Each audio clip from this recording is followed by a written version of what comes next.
Hello, and welcome to our webinar on selecting mode framework indicators. My name is Marianne Obi with the ECA Evaluation Division, and let's jump right in. Let's start with talking about how the process of selecting mode framework indicators works. So, for the ECA program officers listening in, the first step is that when it's time to begin crafting your solicitation, you'll start with a consultation with the Evaluation Division. During this consultation, a member of the Evaluation Division will meet with the ECA Program Officer, or GOR, to discuss the program and understand the elements of the program that are important to measure. The ECA Evaluation Division representative will ask what results the program officer, or GOR, wants to see at the end of the program, and what ECA should be able to demonstrate to stakeholders, such as Congress or senior leadership, interested in the success of the program. Following this initial meeting, the ECA Evaluation Division will make an initial selection of indicators for your program and draft a performance monitoring plan for your program. You will then have a follow-up meeting to review the PMP that was created to ensure that the indicators included are the best for the program. At this time, the ECA Program Officer, or GOR, will be provided with a full list of mode framework indicators located in the indicator book, so that all of the indicator options can be reviewed with the intent to select additional indicators if so desired. Once your final indicator selections have been made, the Evaluation Division representative will finalize your program's PMP, update the Program Performance Monitoring and Evaluation section of the solicitation language, and provide these to be included in the solicitation. For any grantees listening, your indicator selection actually starts with the NOFO. The indicators listed in the PMP you will see in the NOFO are the minimum requirement for reporting throughout the period of performance. As you continue to develop your PMP for your application, you are welcome and encouraged to add additional indicators that you deem important for measuring the performance of your program. You can use the indicator book to select indicators or develop your own. We are not looking to replace anything you may already be measuring or that you find useful to measure. Our aim is to standardize where possible with specific standard data collection questions. So you may be asking, but how do I know which indicators make the most sense for my program? Let's start with an overview of the mode framework, which will give you an idea of what our new indicators measure. The mode framework consists of 8 overarching objectives, each with its own set of related indicators that help us measure the results of the program. Objective 1 covers cross-cultural competency, looking at ECA's ability to promote cultural engagement and the extent to which participants gain greater understanding of the United States and other cultures by participating in one of our exchange programs. For example, percent of foreign participants with more favorable opinions of the United States government, or the percent of American participants indicating a change in their understanding of their host country's culture and values. Objective 2 covers civic engagement. Objective 2 measures demonstrate the benefits that ECA participants have on their host and home communities, the belief that participants have in their ability to impact their communities, and the extent to which participants contribute to the information landscape. For example, percent of participants who volunteer or give back to their host communities, or percent of alumni who report that they take action to improve their home communities.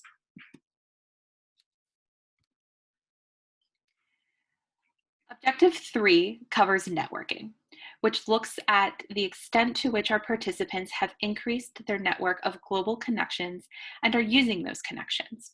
For example, the percent of participants who identify as Department of State program alumni, or the percent of alumni who are using their program network to collaborate.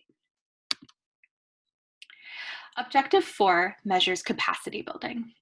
Capacity building covers the technical, language, and soft skills ECA program participants have acquired from their program and how they have utilized those skills as ECA alumni.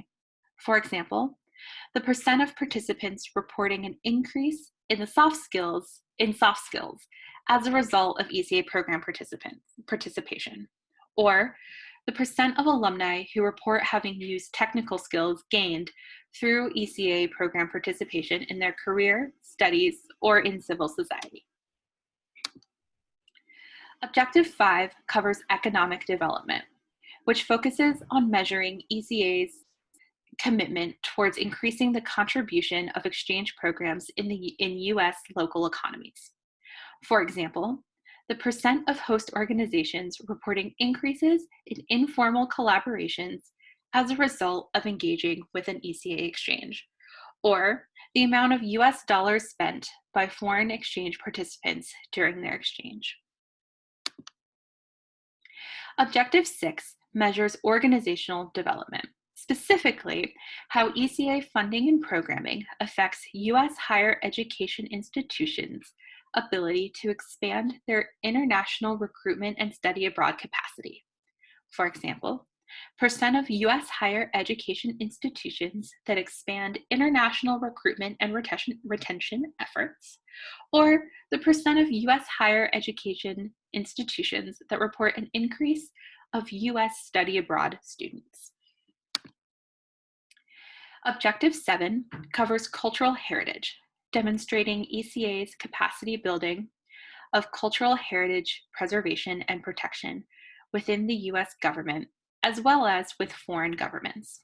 For example, the number of cultural heritage preservation and protection trainings, or ways that site projects have affected local community members personally.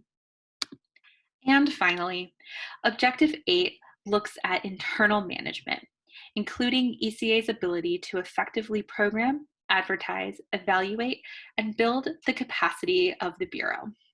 For example, the dollar amount spent on monitoring and evaluation activities.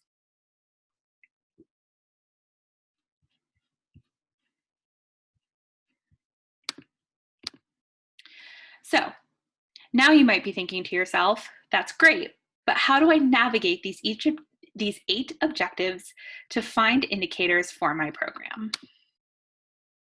To help guide your selection of mode framework indicators, we've created an indicator book.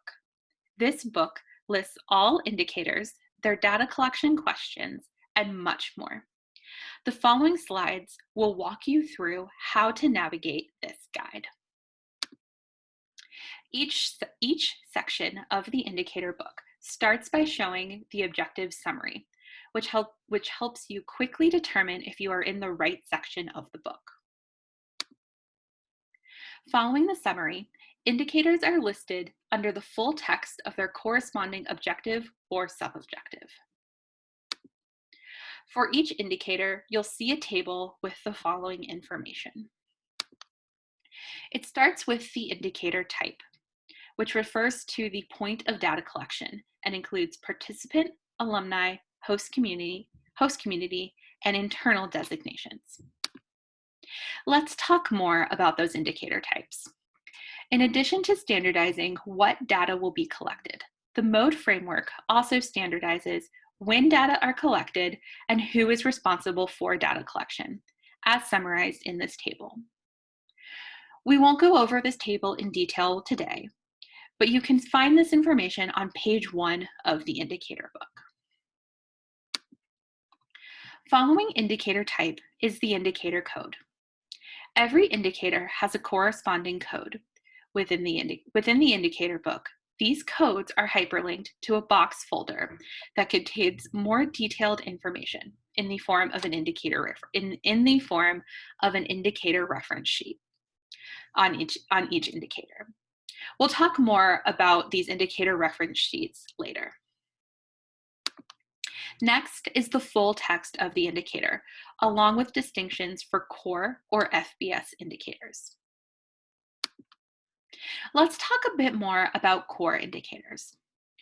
Core indicators are a set of 11 indicators that are required to be measured by all ECA programs, though there may be some instances where not all core indicators will be applicable, and these will be determined on a case-by-case basis.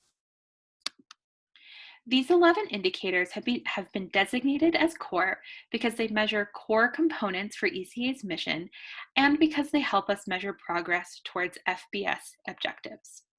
So what are these 11 indicators? Here are the 11 core indicators. We won't walk through all 11 right now, but the list is available on page 9 of the indicator book. Continuing with our indicator book components, after the indicator text is the associated data collection question or source required to be used to measure the indicator. This section provides either the standard survey question for the indicator or the data source if the indicator is not based on survey data collection.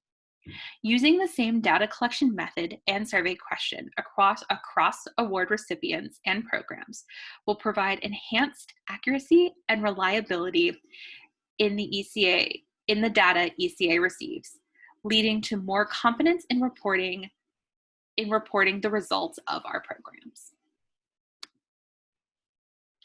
Data collection question is pretty straightforward, but let's go over what we mean by data collection source.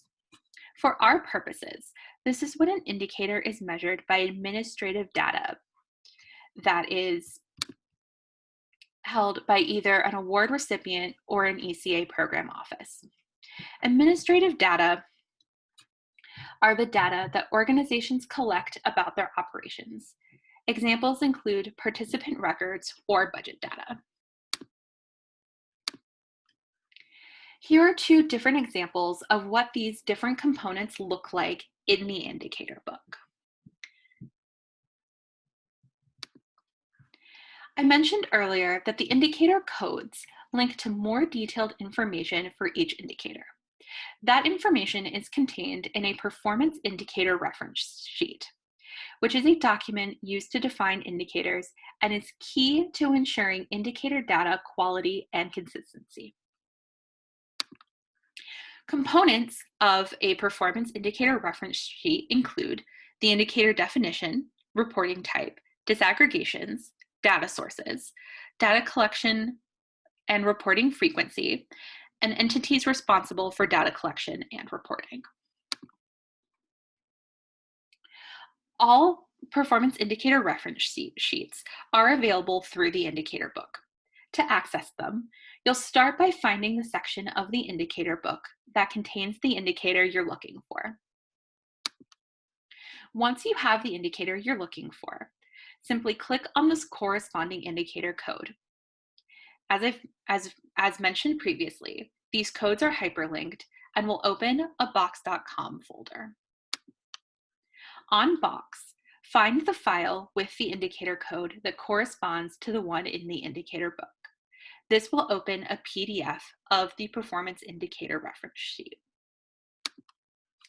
And here's an example of what a performance indicator reference sheet document looks like once you've opened it on Box. As you can see, it lists the indicator code, its title,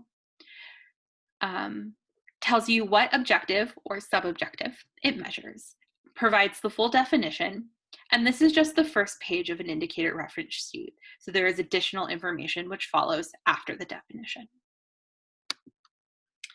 And that concludes the presentation on how to select a mode framework indicator. If you have any questions, you can see one of the various resources below. And this includes our mode framework one-pager, where to find the indicator book electronically, how to find all of the performance indicator reference sheets, and of course, if you have any other questions, you can always email us directly.